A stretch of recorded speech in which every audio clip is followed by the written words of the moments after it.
지금부터 2024 헌납 8 대통령 윤석열 탄핵 사건에 대한 선고를 시작하겠습니다. 먼저 적법 요건에 관하여 살펴보겠습니다. 이 사건 계엄 선포가 사법심사의 대상이 되는지에 관하여 보겠습니다. 고위공직자의 헌법 및 법률 위반으로부터 헌법 질서를 수호하고자 하는 탄핵 심판의 취지를 고려하면 이 사건 계엄 선포가 고도의 정치적 결단을 요하는 행위라 하더라도 그 헌법 및 법률 위반 여부를 심사할 수 있습니다. 국회 법사의 조사 없이 이 사건 탄핵 소추안을 의결한 점에 대하여 보겠습니다. 헌법은 국회의 소추 절차를 입법에 맡기고 있고 국회법은 법사위 조사 여부를 국회의 재량으로 규정하고 있습니다. 따라서 법사위의 조사가 없었다고 하여 탄핵 소추 의결이 부적법하다고 볼 수 없습니다. 이 사건 탄핵 소추안의 의결이 일사부재의 원칙에 위반되는지 여부에 대해서 보겠습니다. 국회법은 부결된 안건을 같은 회기 중에 다시 발의할 수 없도록 규정하고 있습니다. 피청구인에 대한 1차 탄핵소추안이 제418회 정기회 회기에 투표 불성립되었지만 이 사건 탄핵소추안은 제419회 임시회 회기 중에 발의되었으므로 일사부재의 원칙에 위반되지 않습니다. 한편 이에 대해서는 다른 회기에도 탄핵소추안의 발의 횟수를 제한하는 입법이 필요하다는 재판관 정형식의 보충 의견이 있습니다. 이 사건 계엄이 단시간 안에 해제되었고 이로 인한 피해가 발생하지 않았으므로 보호 이익이 헌결되었는지 여부에 대해서 보겠습니다. 이 사건 계엄이 해제되었다고 하더라도 이 사건 계엄으로 인하여 이 사건 탄핵 사유는 이미 발생하였으므로 심판의 이익이 부정된다고 볼 수 없습니다. 소추 의결서에서 내란죄 등 형법 위반 행위로 구성하였던 것을 탄핵 심판 청구 이후에 헌법 위반 행위로 포섭하여 주장한 점에 대하여 보겠습니다. 기본적 사실관계는 동일하게 유지하면서 적용 법조문을 철회, 변경하는 것은 소추 사유의 철회, 변경에 해당하지 않으므로 특별한 절차를 거치지 않더라도 허용됩니다. 피청구인은 소추 사유에 내란죄 관련 부분이 없었다면 의결 정족수를 충족하지 못하였을 것이라고 주장하지만 이는 가정적 주장에 불과하며 객관적으로 뒷받침할 만한 근거도 없습니다. 대통령의 지위를 탈취하기 위하여 탄핵 소추권을 남용하였다는 주장에 대하여 보겠습니다. 이 사건 탄핵 소추안의 의결 과정이 적법하고 피소추자의 헌법 또는 법률 위반이 일정 수준 이상 소명되었으므로 탄핵 소추권이 남용되었다고 볼 수 없습니다. 그렇다면 이 사건 탄핵 심판 청구는 적법합니다.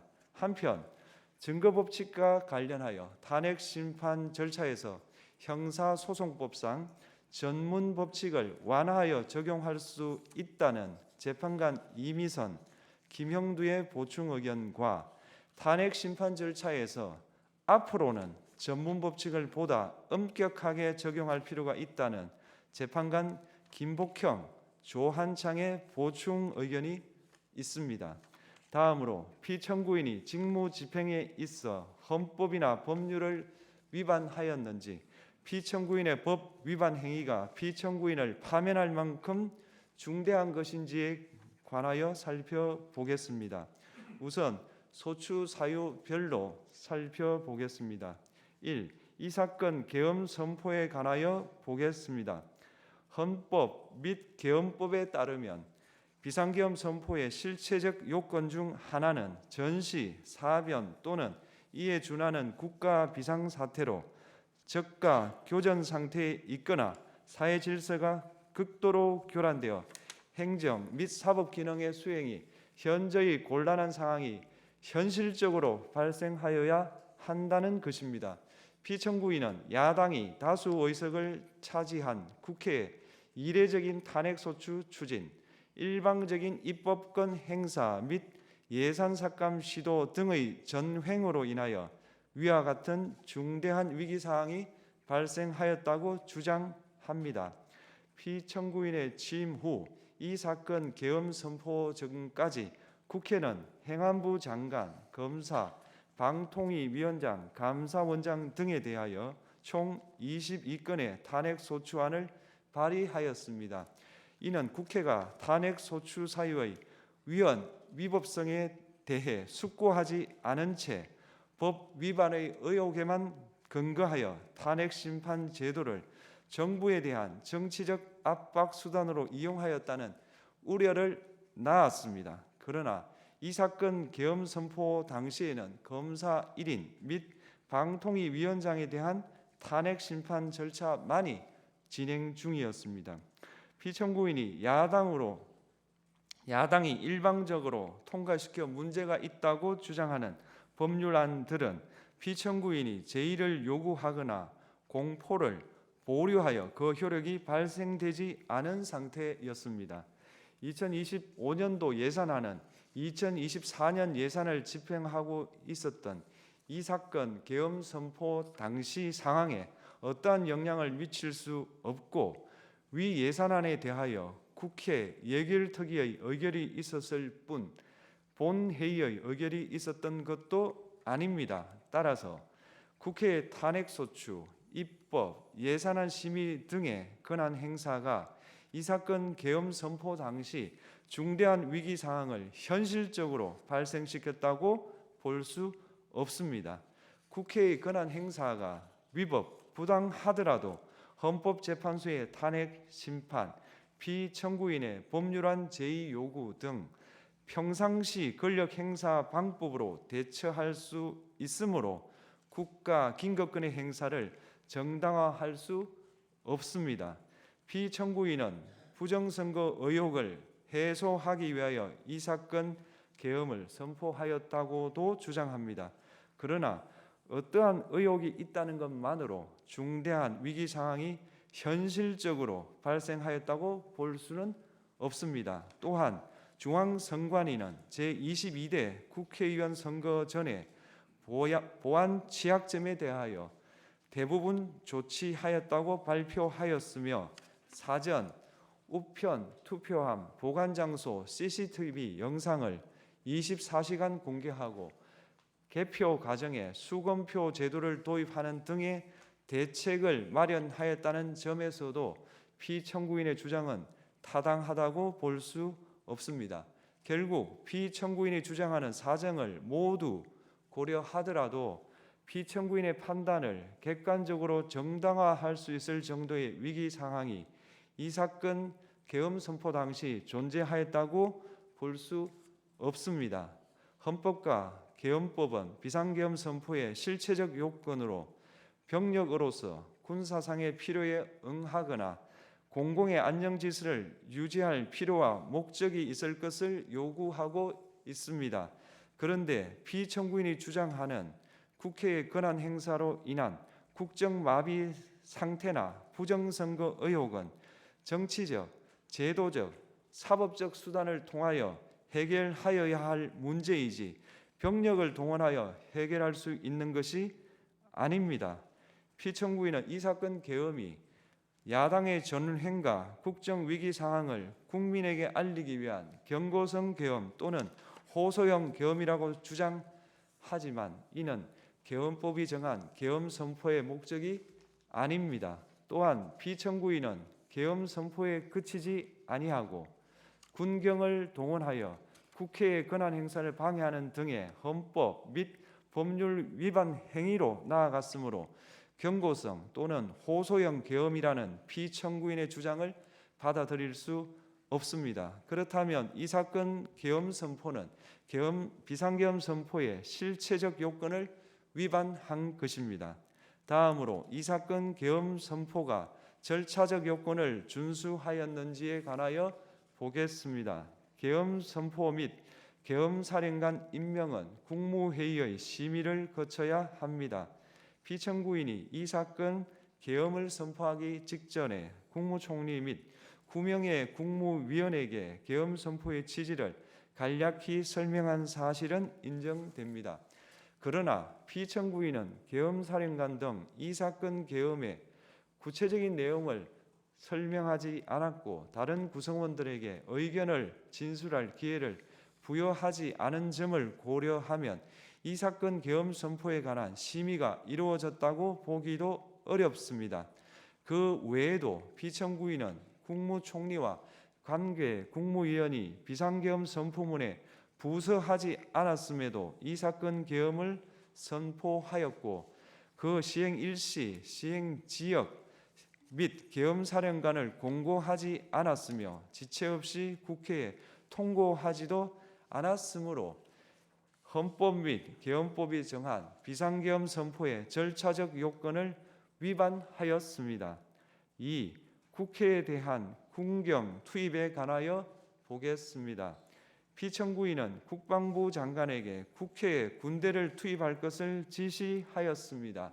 이에 군인들은 헬기 등을 이용하여 국회 경내로 진입하였고 일부는 유리창을 깨고 본관 내부로 들어가기도 하였습니다. 피청구인은 육군 특수전 사령관 등에게 의결 정족수가 채워지지 않은 것 같으니 문을 부수고 들어가서 안에 있는 인원들을 끄집어내라는 등의 지시를 하였습니다. 또한 피청구인은 경찰청장에게 계엄사령관을 통하여 이 사건 포고령의 내용을 알려주고 직접 6차례 전화를 하기도 하였습니다. 이에 경찰청장은 국회 출입을 전면 차단하도록 하였습니다. 이로 인하여 국회로 모이고 있던 국회의원들 중 일부는 담장을 넘어가야 했거나 아예 들어가지 못하였습니다. 한편 국방부 장관은 필요시 체포할 목적으로 국군 방첩사령관에게 국회의장, 각 정당 대표 등 14명의 위치를 확인하라고 지시하였습니다. 피청구인은 국가정보원 1차장에게 전화하여 국군 방첩사령부를 지원하라고 하였고 국군 방첩사령관은 국가정보원 1차장에게 위 사람들에 대한 위치 확인을 요청하였습니다. 이와 같이 피청구인은 군경을 투입하여 국회의원의 국회 출입을 통제하는 한편 이들을 끌어내라고 지시함으로써 국회의 권한 행사를 방해하였으므로 국회에 계엄 해제 요구권을 부여한 헌법 조항을 위반하였고 국회의원의 심의 표결권, 불체포 특권을 침해하였습니다. 또한 각 정당의 대표 등에 대한 위치 확인 시도에 관여함으로써 정당 활동의 자유를 침해하였습니다. 피청구인은 국회의 권한 행사를 막는 등 정치적 목적으로 병력을 투입함으로써 국가 안전보장과 국토방위를 사명으로 하여 나라를 위해 봉사하여 온 군인들이 일반 시민들과 대치하도록 만들었습니다. 이에 피청구인은 국군의 정치적 중립성을 침해하고 헌법에 따른 국군 통수 의무를 위반하였습니다. 3. 이 사건 포고령 발령에 관하여 보겠습니다. 피청구인은 이 사건 포고령을 통하여 국회, 지방의회, 정당의 활동을 금지함으로써 국회에 계엄 해제 요구권을 부여한 헌법조항, 정당 제도를 규정한 헌법조항, 대의민주주의 권력 분리 원칙을 위반하였습니다. 비상계엄 하에서 기본권을 제한하기 위한 요건을 정한 헌법 및 계엄법 조항, 영장주의를 위반하여 국민의 정치적 기본권, 단체 행동권, 직업의 자유를 침해하였습니다. 4. 중앙선관위에 대한 압수수색에 관하여 보겠습니다.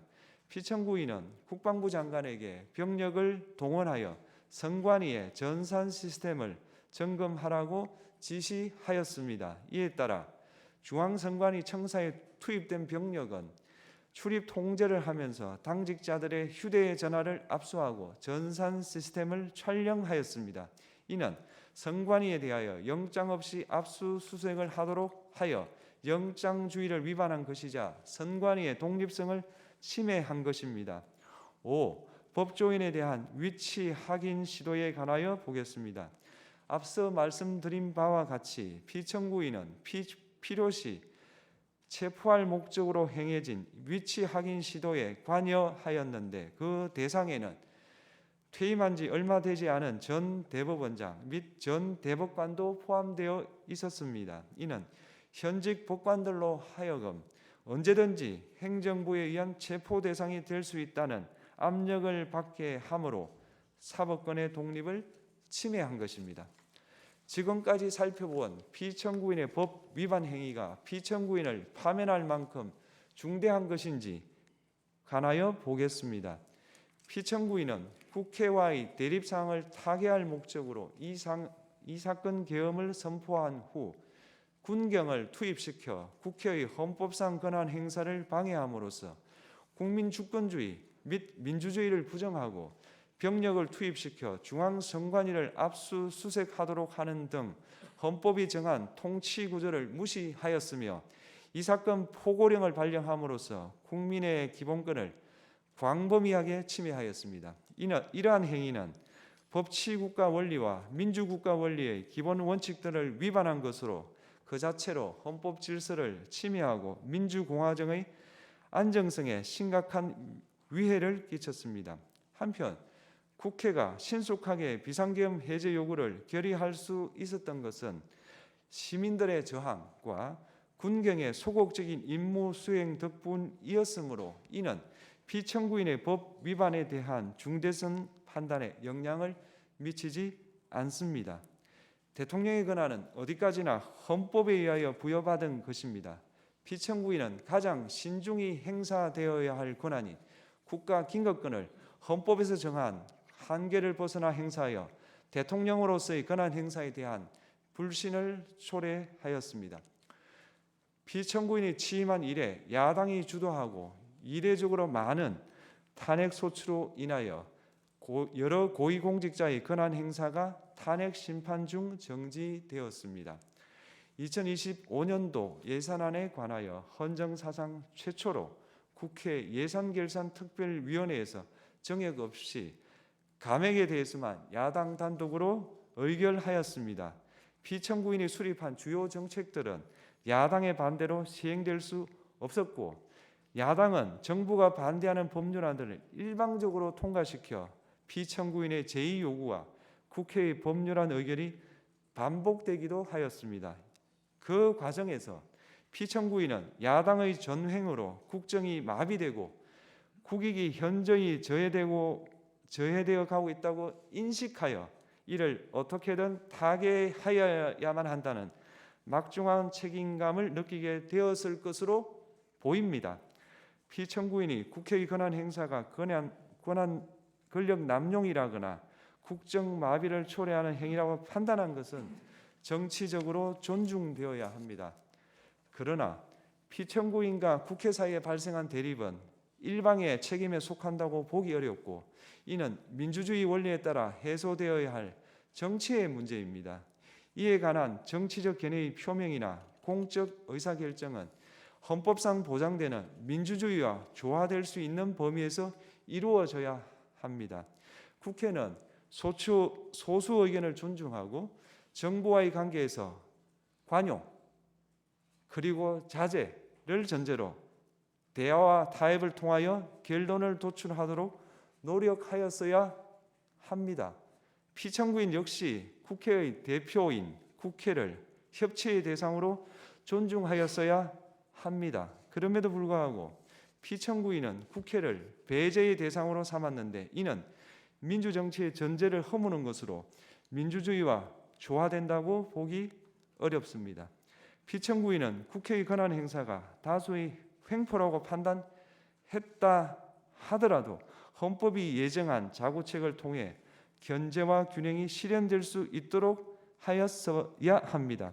피청구인은 취임한 때로부터 약 2년 후에 치러진 국회의원 선거에서 피청구인이 국정을 주도하도록 국민을 설득할 기회가 있었습니다. 그 결과가 피청구인의 의도에 부합하지 않더라도 야당을 지지한 국민의 의사를 배제하려는 시도를 하여서는 안 되었습니다. 그럼에도 불구하고 피청구인은 헌법과 법률을 위반하여 이 사건 계엄을 선포함으로써 국가 긴급권 남용의 역사를 재현하여 국민을 충격에 빠뜨리고 사회, 경제, 정치, 외교 전 분야의 혼란을 야기하였습니다.